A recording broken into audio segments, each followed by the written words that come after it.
Analisis 9 langkah pengambilan dan pengujian keputusan. Assalamualaikum warahmatullahi wabarakatuh. Perkenalkan, saya Ratno Hartadi, peserta pelatihan bakal calon kepala sekolah. Pada kesempatan ini saya akan memaparkan hasil analisis 9 langkah pengambilan dan pengujian keputusan berdasarkan studi kasus yang diberikan. Kasus yang dianalisis menceritakan tentang Tari yang melihat sahabatnya, Rara, mengambil dompet milik Nina yang ditemukan di perpustakaan.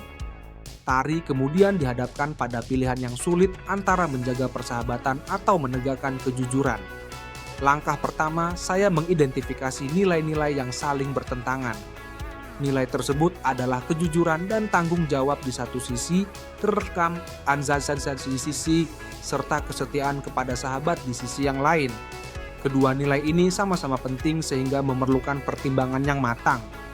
Langkah kedua, saya mengidentifikasi pihak-pihak yang terlibat, yaitu Tari sebagai pengambil keputusan, Rara sebagai siswa yang mengambil dompet, Nina sebagai pemilik dompet, guru pustakawan, serta sekolah sebagai lembaga yang bertanggung jawab membentuk karakter peserta didik.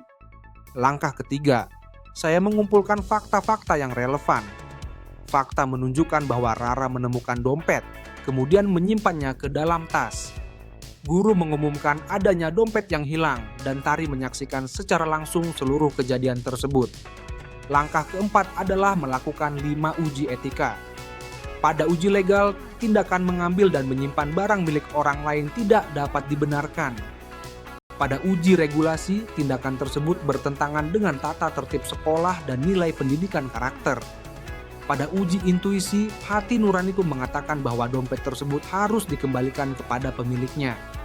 Pada uji publikasi, apabila kejadian ini diketahui masyarakat, tentu akan menimbulkan citra buruk terhadap karakter peserta didik dan budaya sekolah. Sedangkan pada uji panutan, seorang tokoh yang berintegritas tentu akan memilih mengembalikan dompet kepada pemiliknya.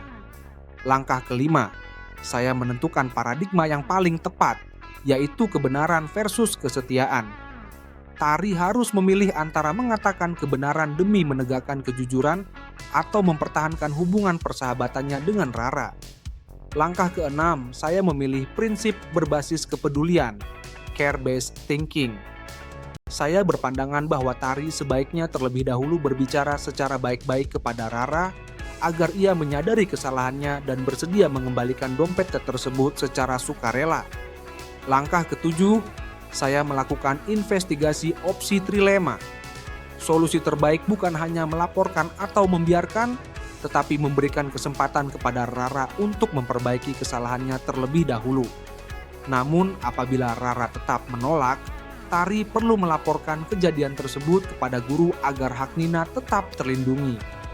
Langkah kedelapan, keputusan yang saya ambil adalah mendorong Tari melakukan pendekatan persuasif kepada Rara. Jika pendekatan tersebut tidak berhasil, maka guru harus dilibatkan agar penyelesaian dilakukan secara adil, mendidik, dan sesuai aturan sekolah. Langkah ke-9, saya melakukan refleksi. Saya menyadari bahwa pengambilan keputusan sebagai seorang pemimpin tidak cukup hanya berdasarkan aturan, tetapi juga harus mempertimbangkan nilai-nilai moral, empati, dan dampak jangka panjang terhadap pembentukan karakter peserta didik. Seorang kepala sekolah harus mampu menjadi teladan dalam mengambil keputusan yang adil, bijaksana, dan berintegritas, sehingga budaya positif dapat tumbuh di lingkungan sekolah. Demikian hasil analisis yang dapat saya sampaikan. Terima kasih atas perhatian Bapak dan Ibu. Wassalamualaikum warahmatullahi wabarakatuh.